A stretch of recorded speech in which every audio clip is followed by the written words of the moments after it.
Alrighty, everyone. Hello and welcome to the Real Watchers live stream for June 4th, 2025. My name is Garrett. And I'm Kevin. And we are your co-hosts. Hope you're all having a fantastic week so far. Kevin, how the hell have you been? Oh, still working out here for free and all that good stuff. Got a lot to watch, a little bit more movies than last time, which I'm proud of myself for. But that's pretty much it. It's been a busy week for me with homework. Had a first paper of this 6-week course, so that was kind of crazy. But yeah, and also any day now I will have a niece. So a new baby will be welcomed to the family through my brother and his wife, most likely tomorrow or Friday, but we'll see. But anyhow, let's go ahead and jump into the stories this week. And up first is a pretty big one.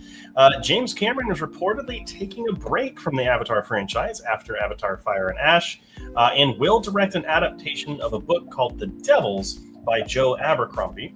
The Devils is said to follow Brother Diaz, a devoted clergyman who is summoned to the sacred city expecting a grand assignment. Instead, he's assigned to lead a group of outcasts, including murderers, necromancers, and monsters, on a perilous mission across dangerous lands.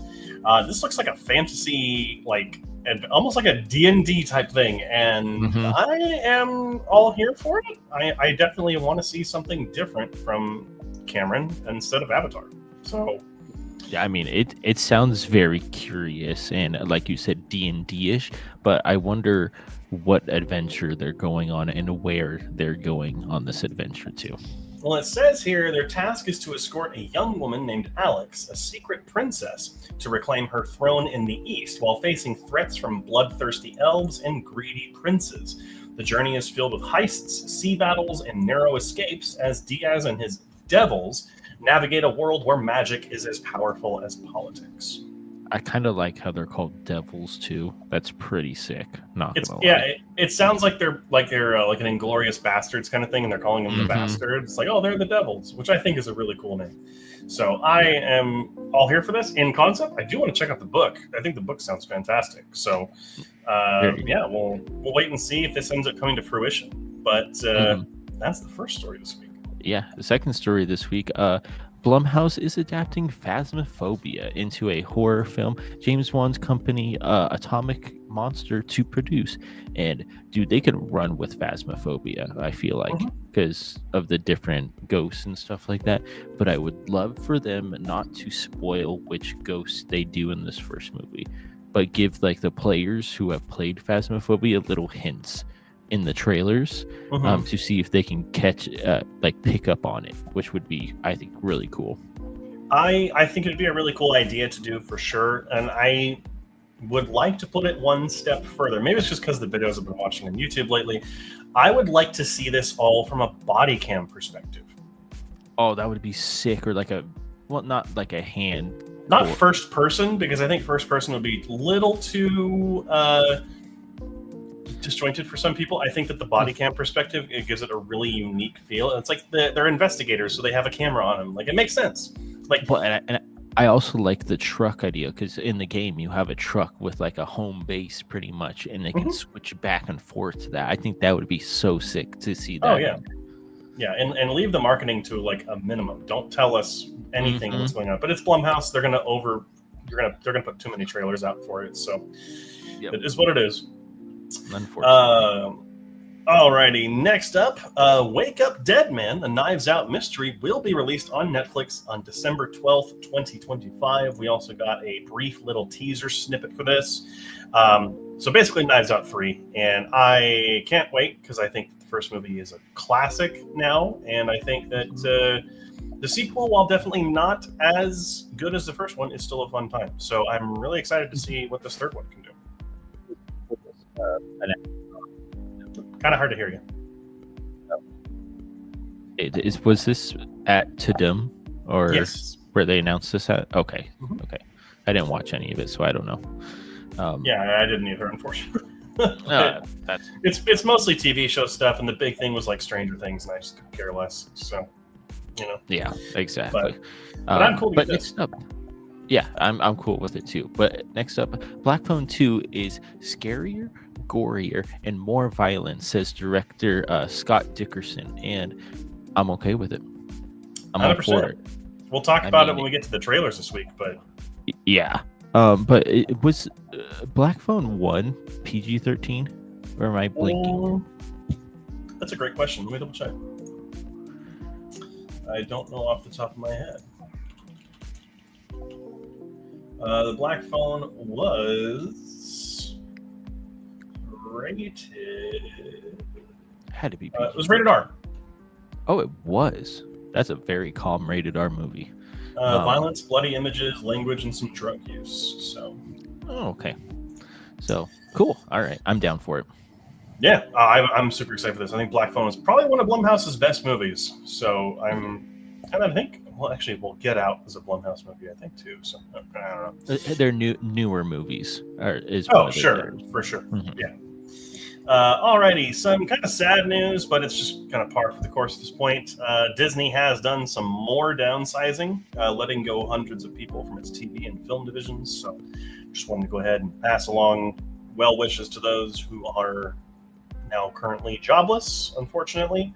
But I mean, there's a lot of other film, TV people out there that would probably love to have them. I mean, small companies, A24, Neon, stuff like that. There's always don't get so down on yourself. There's always opportunities out there. So yeah, 100%. Yep. Next up, The Accountant 2 will begin streaming globally on Prime Video on Thursday, June 5th, 2025. So tomorrow is going to be. Yep. So starting tomorrow, you'll be able to stream it on Amazon Prime, which is cool because I didn't get a chance to see this in theaters, and now I'll be able to watch it. It came to streaming pretty fast too. Yeah, and it was successful at the box office. So I think that it's just it might be an Amazon movie. Now that I'm thinking about it. But okay, it's probably one. Okay. But speaking of Amazon, Amazon has reportedly closed a deal to acquire the upcoming Split Fiction film from director John M. Chu and starring Sydney Sweeney. It's cool. I think that, of all the streaming distributors, I don't think that Amazon is the worst by any means. They're probably one of the better ones because they do release films theatrically. We got films like Red One, and we'll get James Bond in theaters when that comes out. So, I think this isn't necessarily a bad thing, and I think they'll have the funds to get it out there. Have you seen anything from Split Fiction? No, I've just seen very good reviews. I haven't had the chance to see anyone play it yet. It's also waiting for the opportunity. Hopefully, at some point, someone's like, "Hey, this Garrett guy is pretty cool," and wants to play with it. So okay, gotcha. Next up, Lilo & Stitch continues its box office dominations, reaching $600 million in 2 weeks, and good. That's awesome. Awesome to hear.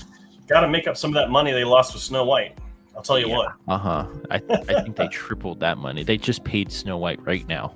That's $600 million. Oh yeah, 100%. Next up, some pretty bad news, depending on how you look at it. The Lionsgate CEO has said that the studio can use AI to adjust a movie's rating and create kid-friendly cuts.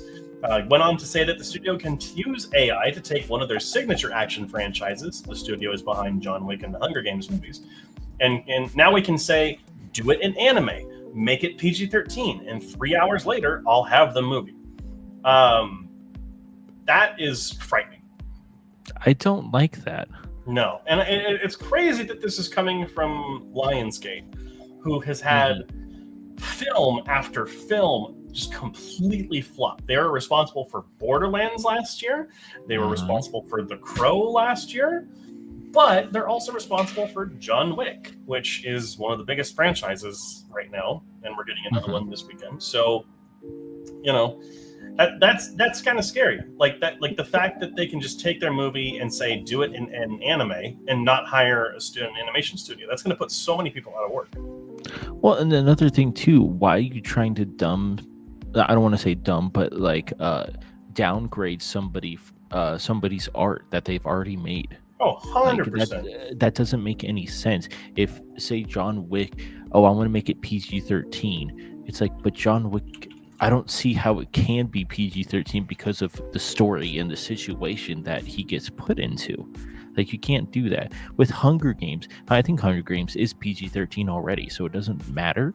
But how can you make it PG? No, it has politics in it. It has a more adult understandings in it that some kids just would not get. So how is AI going to manipulate that for a younger audience to understand what is happening? Yeah, I don't think it can. Doesn't make sense. No, and I think that this is going to get him a lot of flack. His name is Michael Burns, so he has entered our shit list up there with David Zaslav. But next, moving on. Yeah, Octavia Spencer to return for Ma 2. I have not seen Ma 1, unfortunately, but I heard she was very good in that movie as the main horror person. The villain, I guess you could say. Yeah. Antagonist, I guess. But yeah, I heard decent things about Ma when it came out, and it's weird that it's getting a sequel this much later. But this was just announced today, like literally a couple hours ago. Oh, okay. So kind of crazy. I feel like Blumhouse. I think Blumhouse does the Ma series, and it's kind of crazy they've just been popping off with stuff they want to do. So.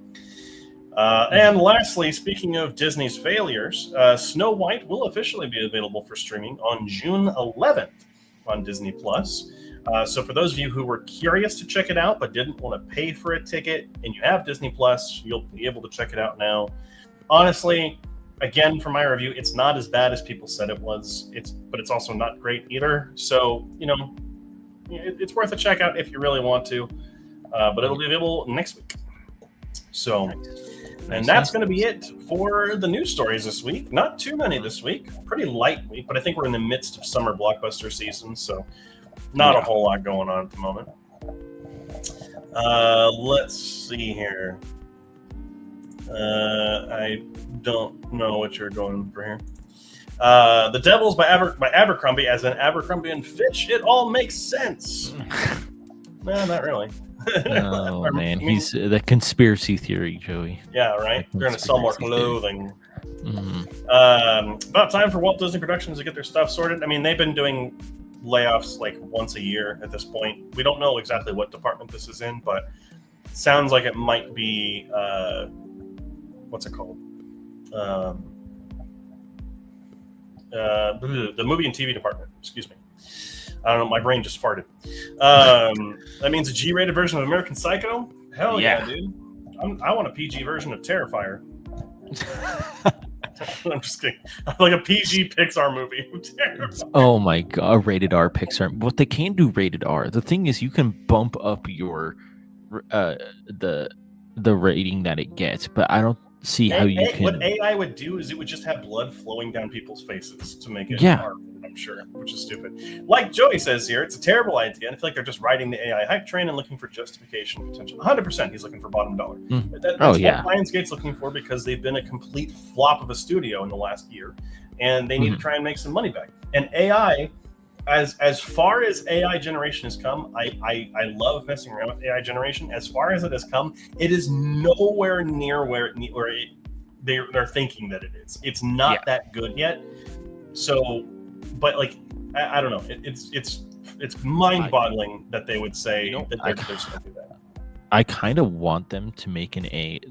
Like I don't want to push anybody out of a job or anything, but I kind of want them to get ridiculed by doing an AI movie and then have it bomb and flop and then just be like, oh, that was a terrible idea. Let's just go back to what we were doing. It's like that studio that wants to make 30 AI films in 3 years. Like, it's going to flop. So, can't wait for them to lose all their money. Hello, sir. Hope you're having a great night so far. Great week as well. Haven't seen you for a bit. Almost the weekend, too, guys. 2 more days, okay? Halfway there. Alrighty. Let's go ahead and dive into the trailers that came out this week. We had a big one released just about an hour ago with Wicked for Good. Also, quite a few big trailers this week. We got a first trailer for Guillermo del Toro's Frankenstein.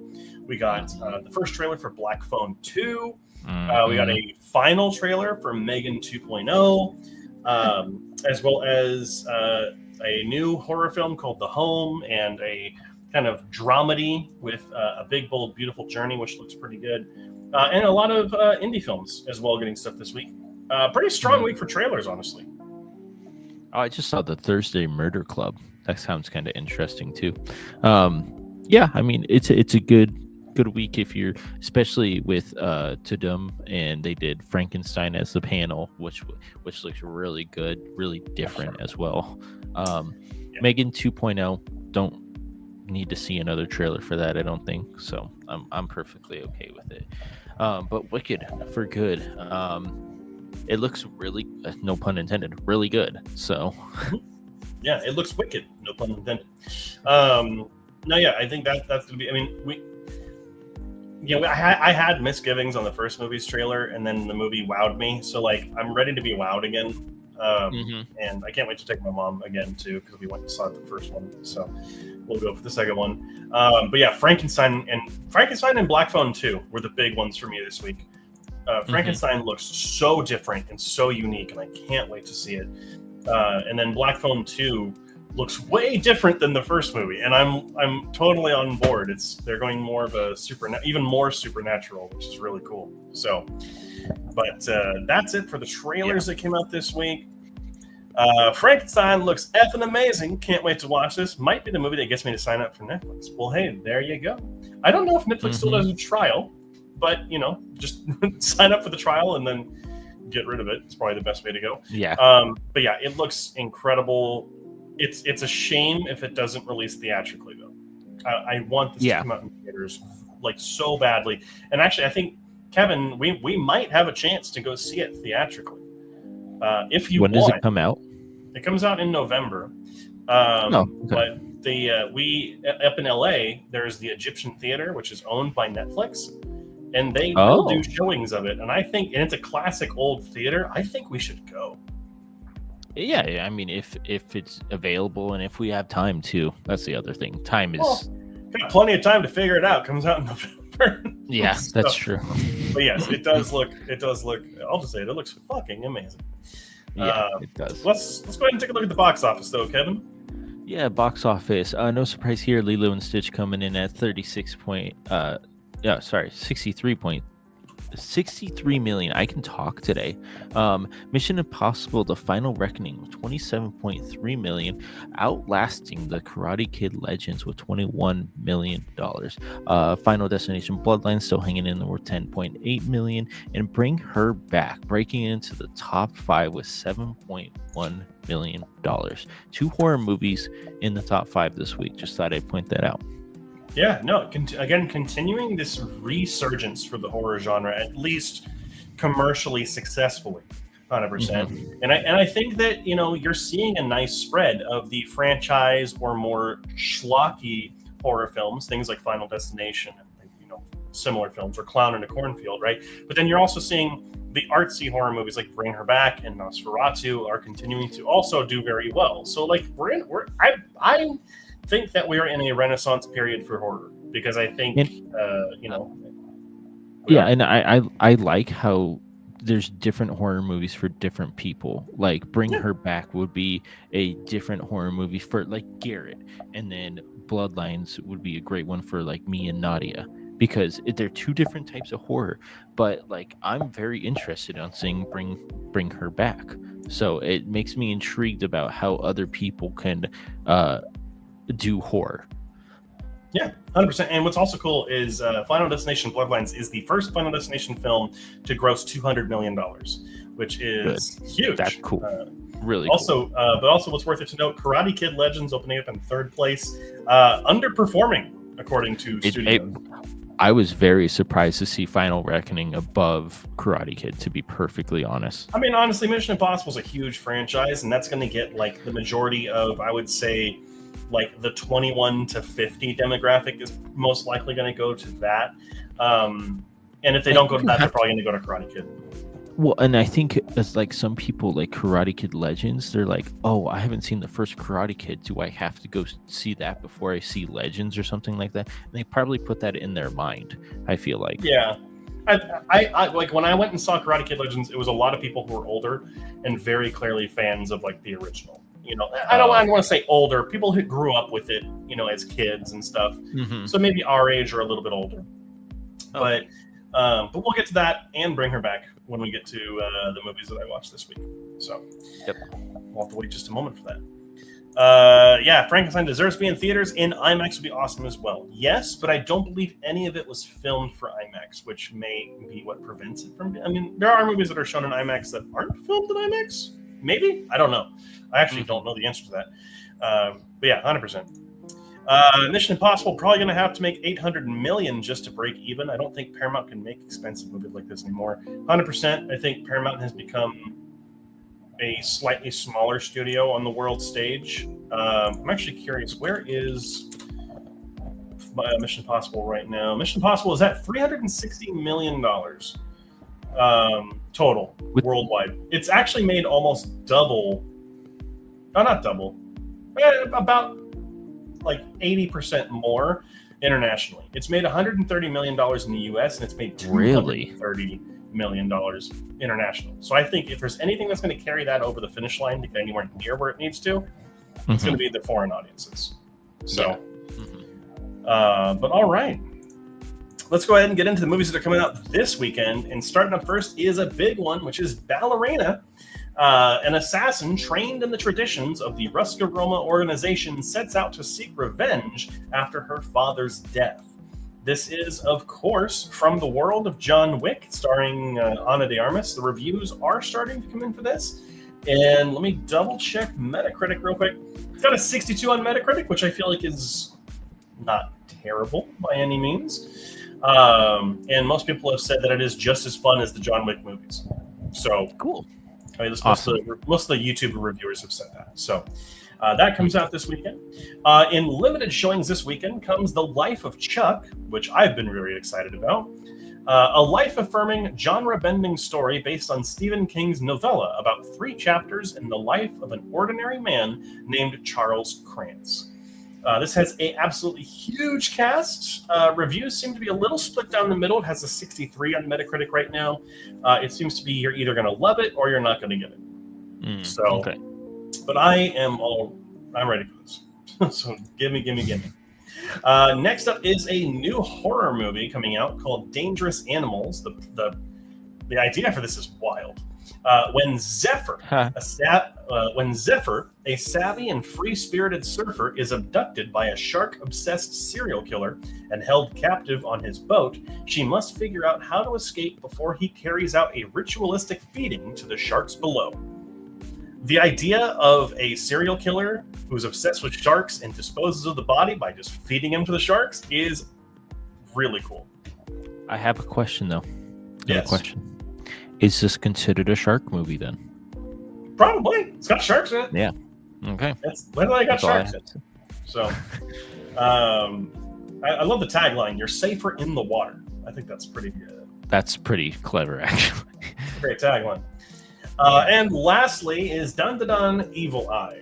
Momo and Okarun set out on their latest adventure, traveling to a hot springs townhome rented by Gigi, Momo's childhood friend and former crush, with the goal to solve the mysteries surrounding his family.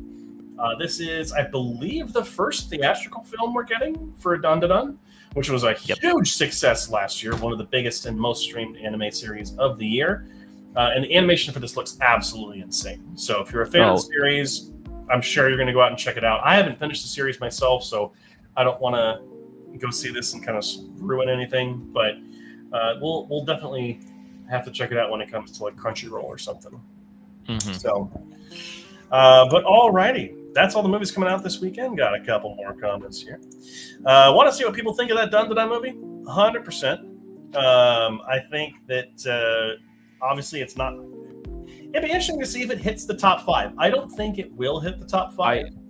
You know what? I would be very surprised if it doesn't hit the top 5. Interesting. Okay. Well, because maybe we have a fall off of maybe Bring Her Back and Ballerina steps up. Then we have Lilo and Stitch. Maybe Final Reckoning goes to 4th. Karate Kids drops off too. Yeah, I don't think Karate Kid's going to be on the list next week.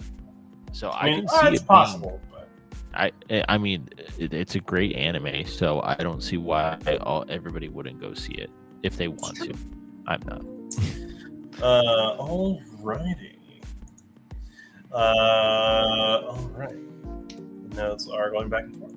Alrighty, but let's go ahead and change up the music because it's time to talk about the movies we watched over the course of the last week. That is the end of our scheduled segment. Kevin did watch more movies than normal. He watched 2 outside of the wheel spin, and I think this might be one of my record-setting weeks. I did 1, You've 2, got 3, 9. 6. Yeah, I did 9. Holy shit!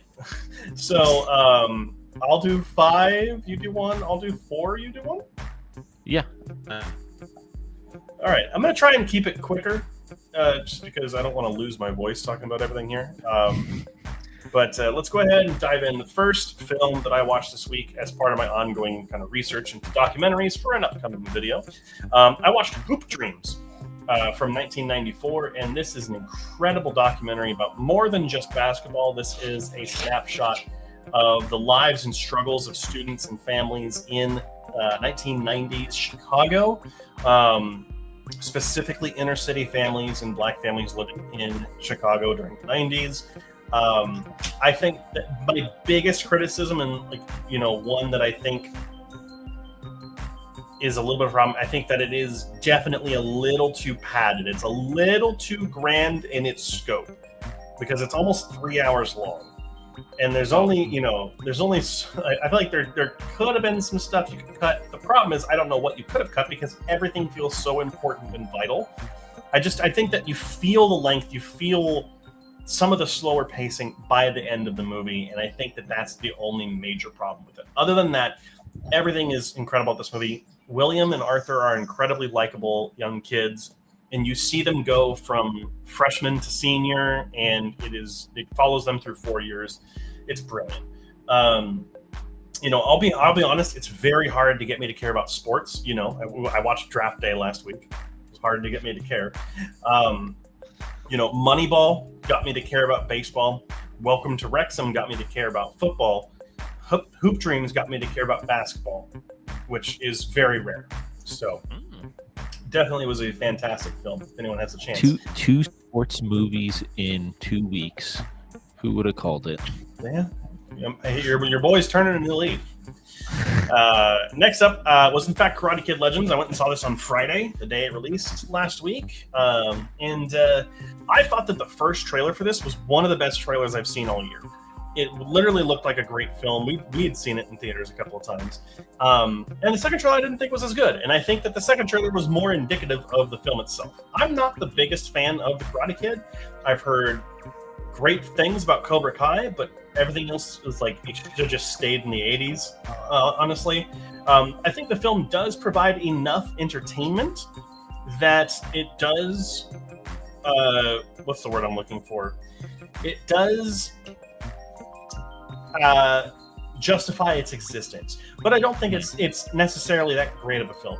I do think that Ben Wang, who plays Lee in the film, the young kid who's the main character, fantastic. I cannot wait to see where his career goes. He's charismatic, he's funny, he's got great timing, and I really want to see what he does next.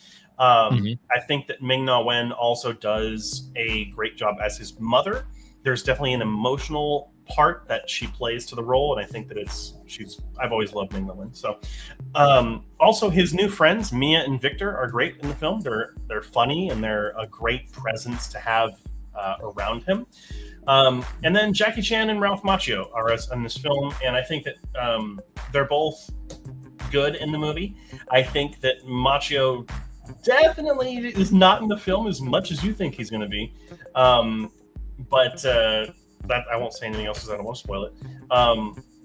The problem with this movie, though, is that they took two distinct, separate movies and crammed them together and didn't make... This one should have been 20 minutes longer.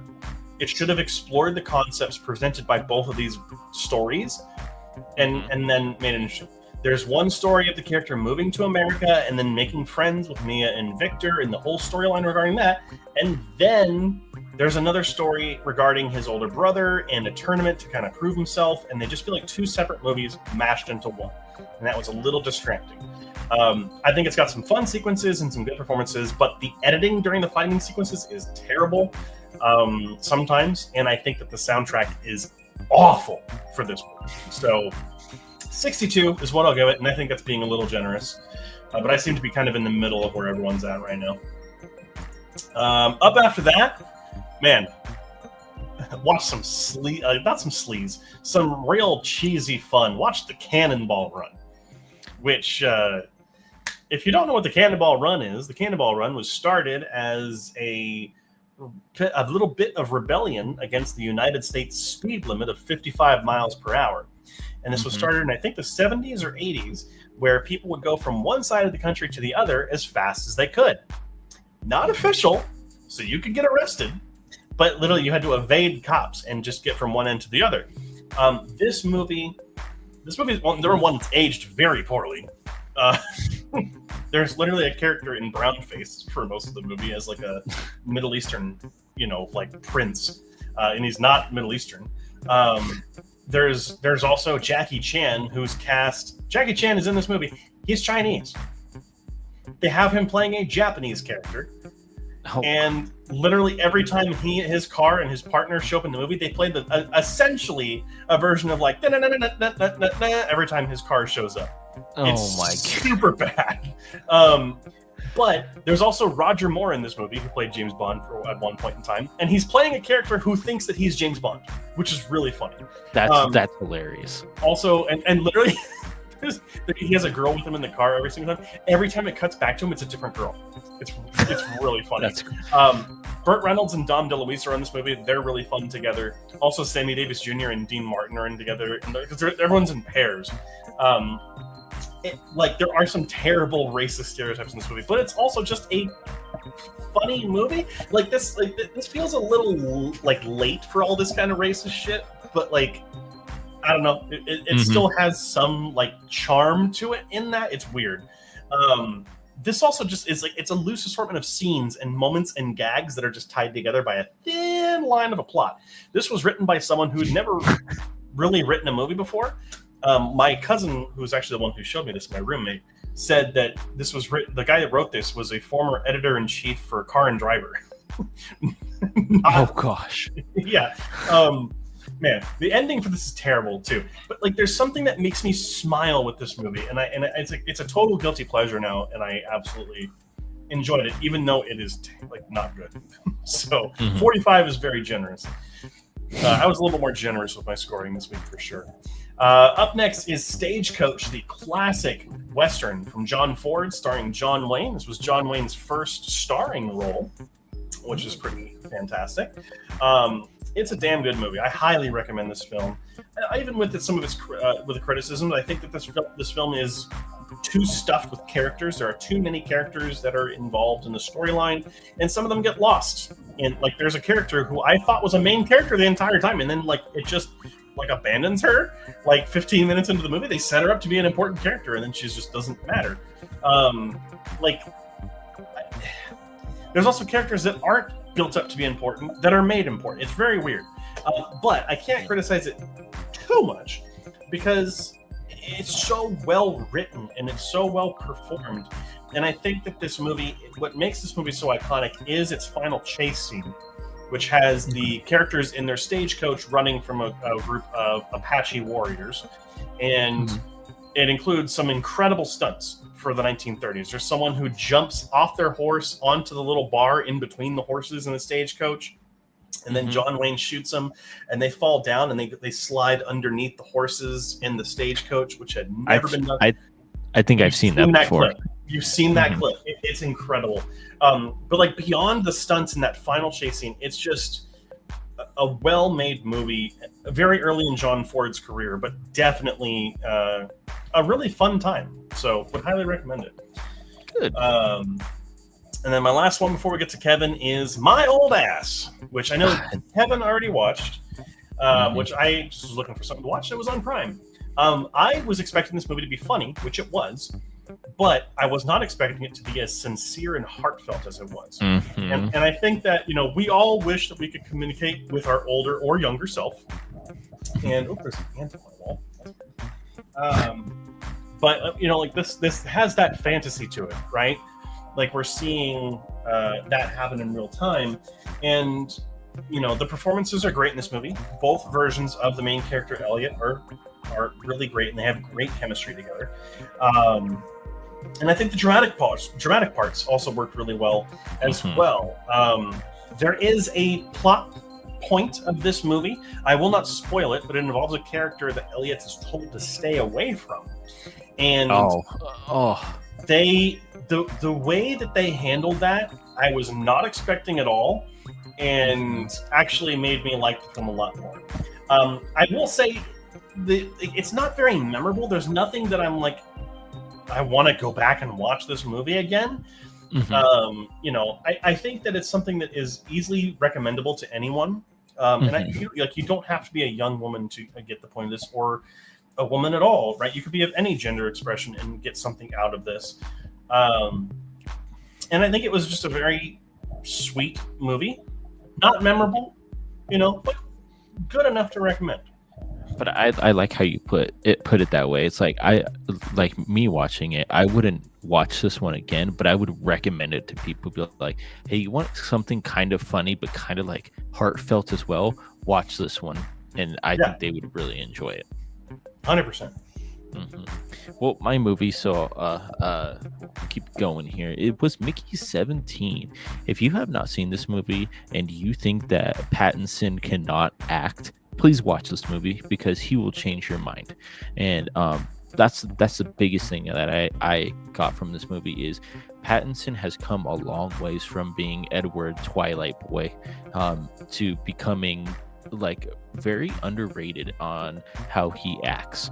And in this movie, he displays it to a T, and I absolutely loved both of his characters in this movie. And I love the sci-fi in this movie, but it's so I feel like it's so realistic in the same way as well. Like, it's not like we're not too far off. We probably are pretty far off with multiplying and everything like that, or making clones of each other, but it still felt so real, like it could be coming.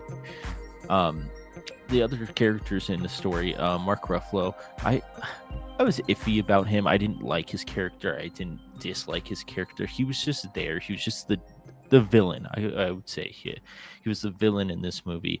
But man, I love the creatures in this movie. Yeah, I want one as a stuffed animal and just to have it around the house, because it's so cute and adorable. And I love how they play on it as well, I won't spoil it. Actually, it's a 2025 movie. Never mind, go see it. 95 out of 100. There you go. Yeah, it's on Max now, so if you want to check it out, it's on HBO Max. Excuse me, HBO Max. But yeah, it's probably my number 2 movie of the year. So yeah, I'm right there with you. All right, speaking of great movies from 2025, let's talk about Bring Her Back. I was not expecting to cry in this movie, and that's all I'm going to say. I think it's very emotional. I still have not seen Talk to Me, even though it is sitting right there on my shelf, and I can see the fucking thing. I haven't watched it yet, but I kind of went into this with no expectations whatsoever, and this blew me away.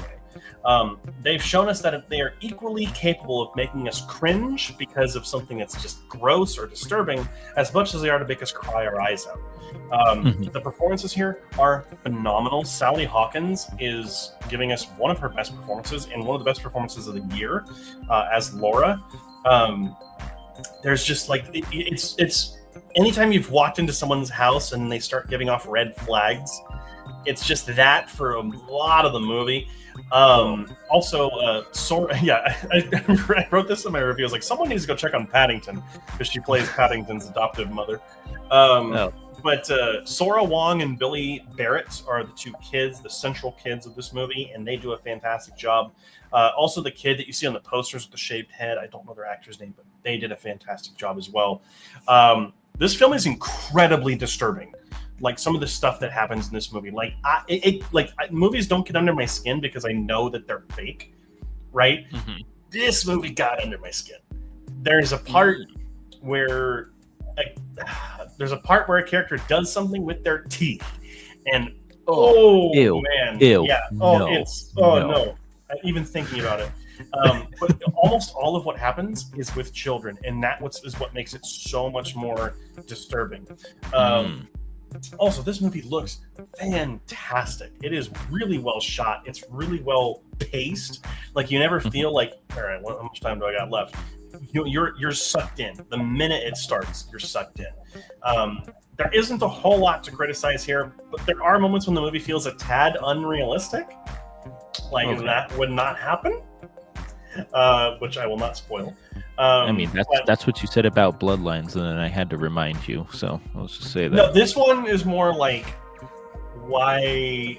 I mean, obviously plot convenience, but but this is a second film, and it's this good. Like, holy shit! The Philippa brothers are onto something. I've followed them since their YouTube days, and I mean, can they just give us that R-rated Ronald McDonald movie? That's all I want. But yeah, Bring Her Back's fantastic. If you have a chance to go see it, please go do. Next up is a really interesting one. Grand Theft Hamlet. I remember this one. I started a subscription to Mubi, which remind me, Kevin, I'll give the login to you later. This is a weird and wonderful little film.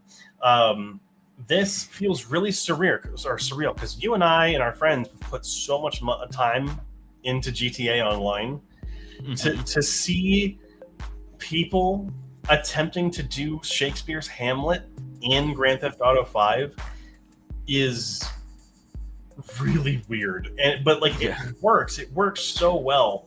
And I think doing the documentary kind of style is also really effective because it takes place during the middle of the pandemic, and these are actors that had nowhere to go. You know, there's a real community quality to this that I love. The story of people coming together to do something that no one had ever done before, which I'm always a sucker for that. You know, but I do think there are points where it does get a little full of itself. There are a couple of scenes where they're talking to each other in game, and there's just one too many of them where they're like, "Man, I can't believe we're doing this," or like, "Oh, it'll never work," and then they get onto it and they come back 30 minutes later. "Oh, I can't believe we're doing this." You know, there's too many of those. Show me more of the things going wrong.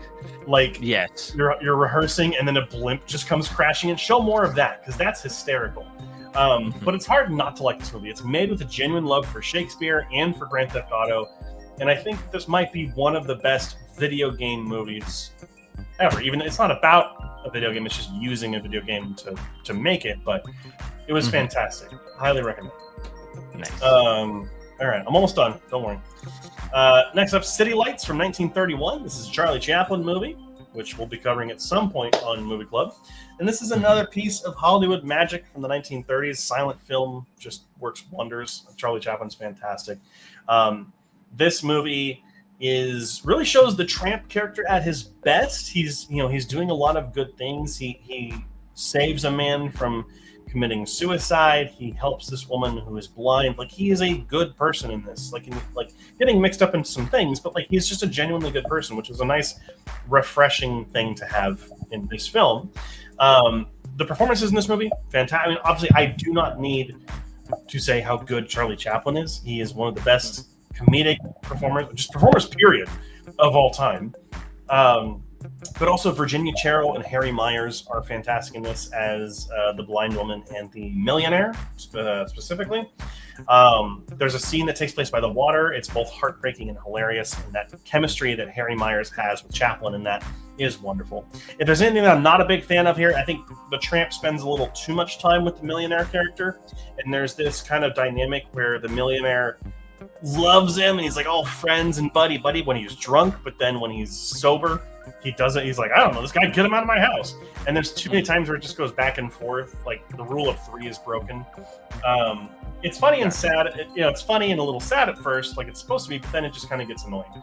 But the last shot of this movie, if you're watching it on your TV, your computer, your phone, whatever device just radiates pure joy.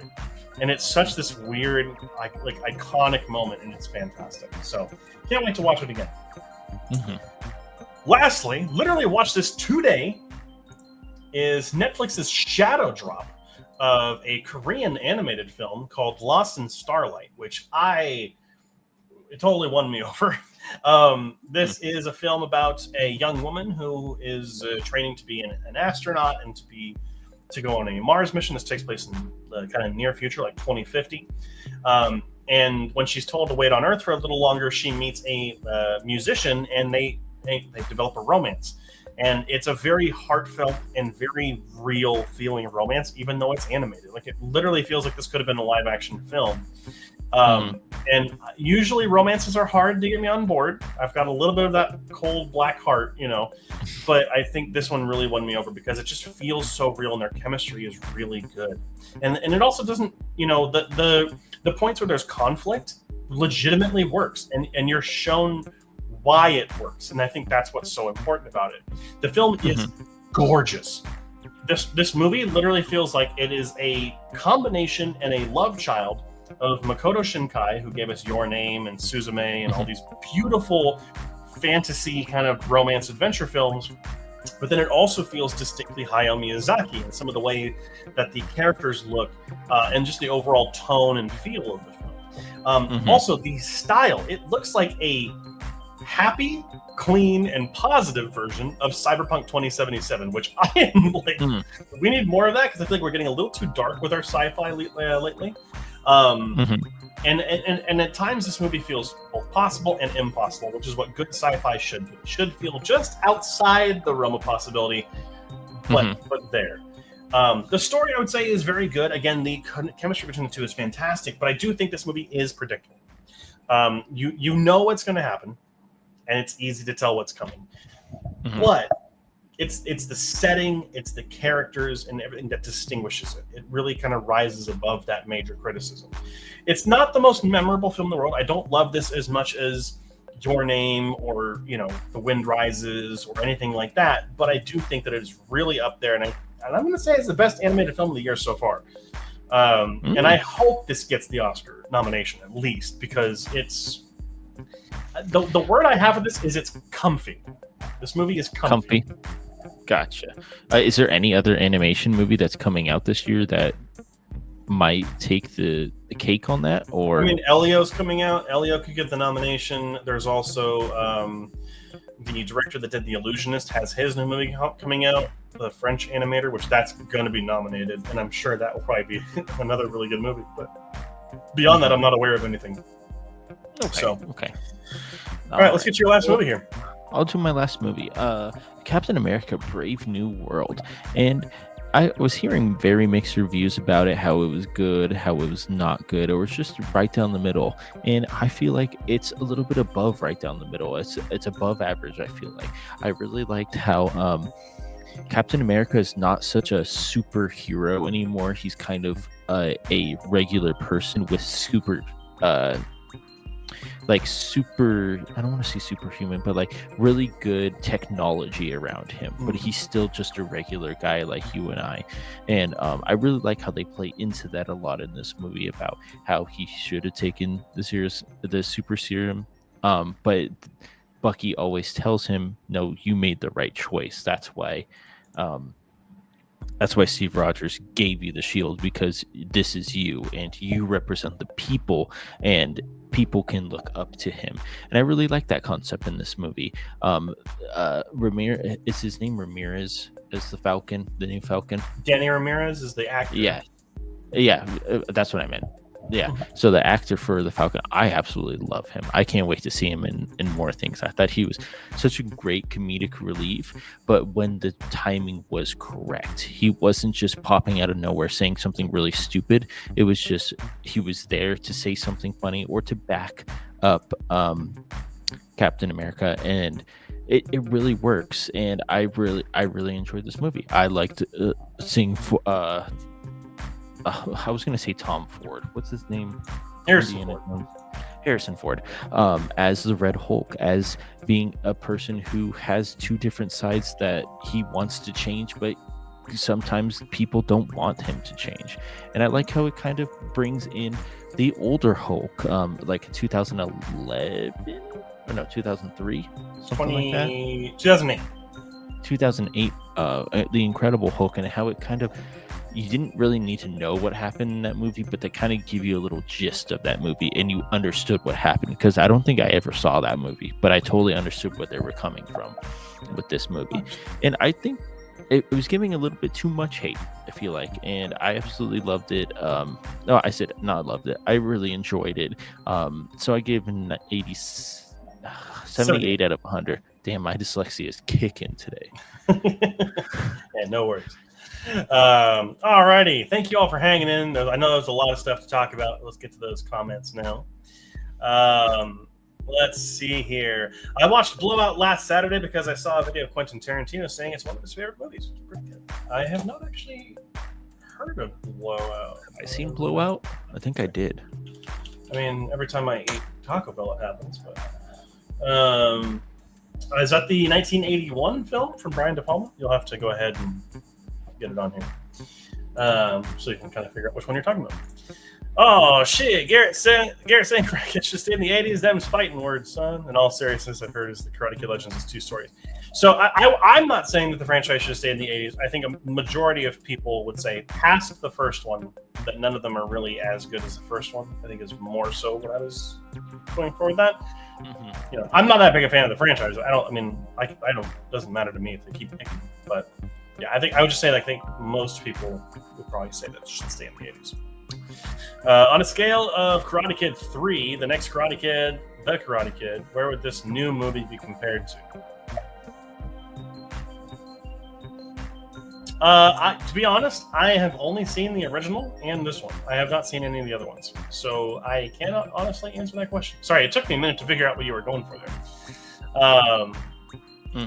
Let's see here. I've seen parts. Stagecoach, yeah. You should watch the whole thing. It's absolutely fantastic. Available on HBO Max. I don't think Garrett's seen correct. No, I have not. There you go. I would think Karate Kid Legends is at least better than 4. 3 is terrible, but Thomas Ian Griffith saves what he can. The first movie was better. Obviously, the original was better than Legends. So I would probably say original than Legends. Those are the only 2 I've seen, so I can't speak about the others. Okay. I actually like Karate Kid 4, so if it's in that territory, I'll probably enjoy it. And Karate Kid 3 doesn't exist to me. Well, that's the one that should have stayed in the 80s then. We'll say it's that one. Alrighty. But let's go ahead and dive into the movies that we did as part of our wheel spin. And we'll get your short first, Kevin. Oh, your mic is not coming through. You are not speaking, Kevin. Nope, you're not coming through. It sounded like you disconnected your cord. Apologies, everyone. A little bit of technical difficulties. As we get that figured out. While he's getting that figured out, I'll go ahead and talk about my short then, which is My Little Duckaroo from 1954. There's a part when it's listing the crimes of the villain of this, and it says that he is caught square dancing in a round house, and I thought that was absolutely hysterical. Not gonna lie. Also, I love these shorts where Daffy is like more than an annoyance for Bugs or anyone else. Like he's legitimately the main character, and then Porky's his side character. And I like this. I enjoyed this like I did the Robin Hood one. I think the Robin Hood one is better and more iconic, but this is along the same vein, and so I did enjoy it. So, Kevin, do we have you back? Oh, not hearing you. Well, whenever you tried to talk, it sounded like your wire got disconnected. But oh, there you are. I can hear you slightly now. You're very low. That's weird.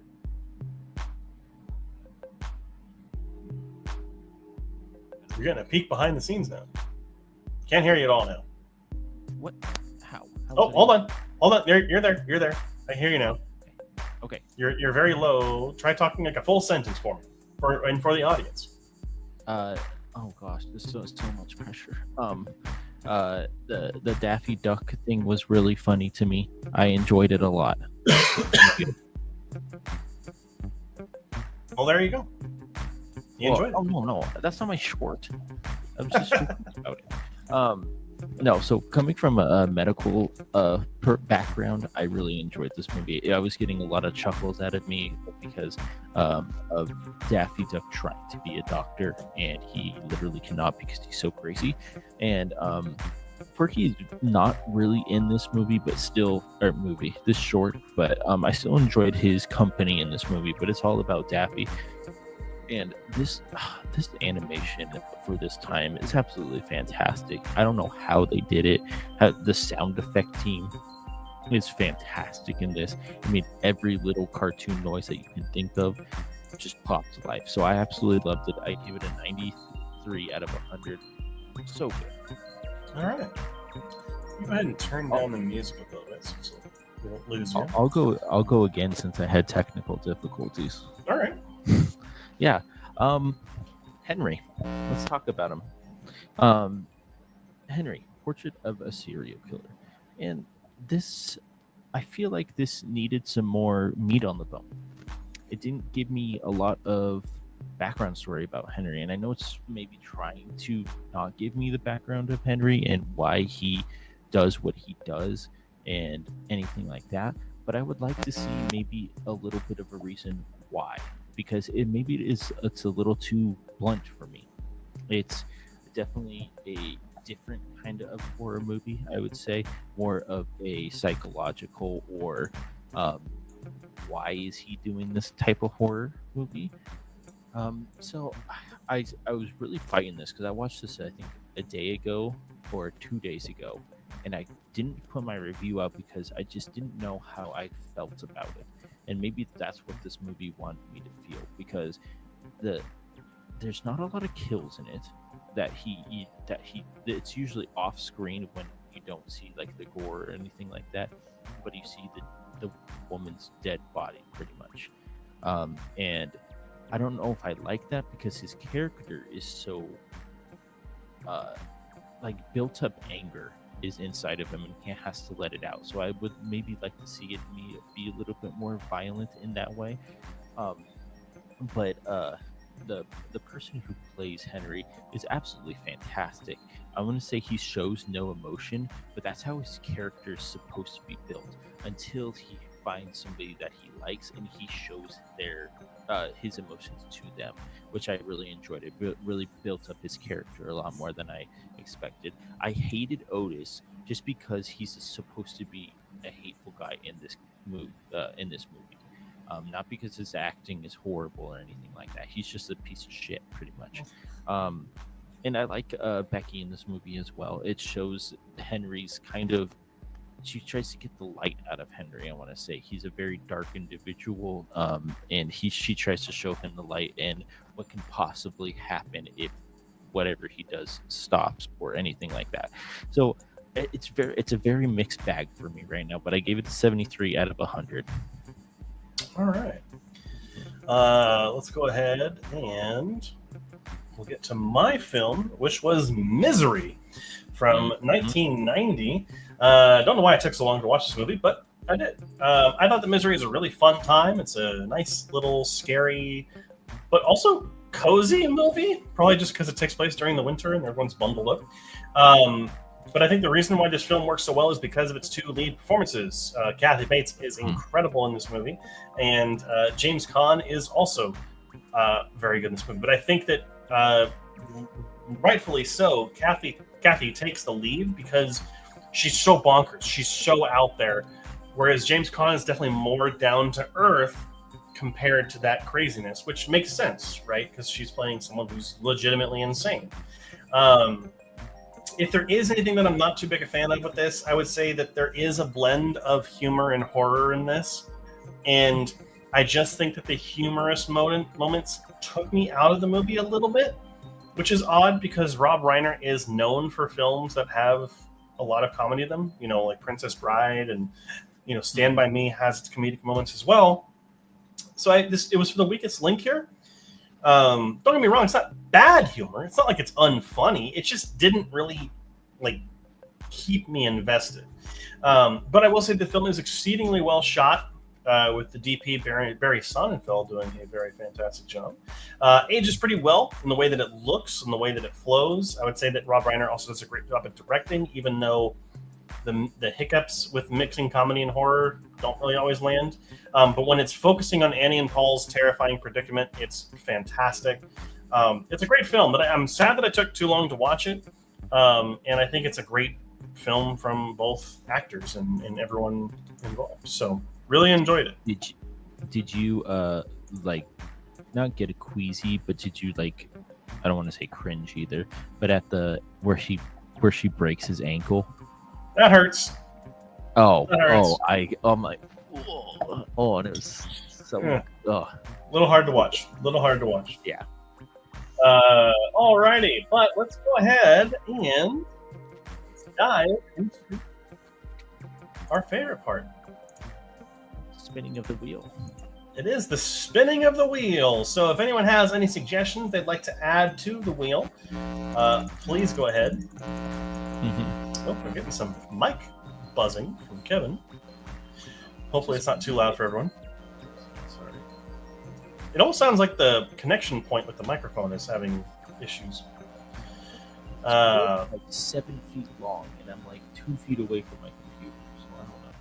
I don't know. You got really quiet there too. So anyhow, but if anyone has any suggestions, go ahead and get them in. Joey, have I recommended Boys in the Hood yet? If not, then why is it not? There we go. No, you have not. So we'll go ahead and put that on there. I am very, very interested to watch that one. All right. We'll give it another minute or so. If anyone would like to get any other films on the list, we have a lot on here already. So don't be afraid to get some stuff in here. What? Buzz, buzz, buzz, buzz, buzz, buzz, buzz. What are you looking forward to watching, Kevin? I don't know that Stalker movie, but because that was a little. Oh yeah, that we probably should have addressed that. The Stalker short film that both of us were so excited to watch is not a short film. It's actually a feature-length film. So we did respin the wheel for Kevin, and that's why he got the Daffy Duck. So and buzz, buzz, buzz again. But alrighty, no further recommendations. We're just going to go ahead and spin the wheel, Kevin. Let's get you a short. Yes.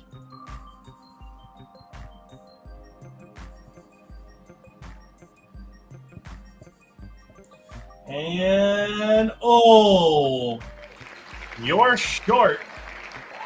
I saw it. You're watching Bluey the Sign.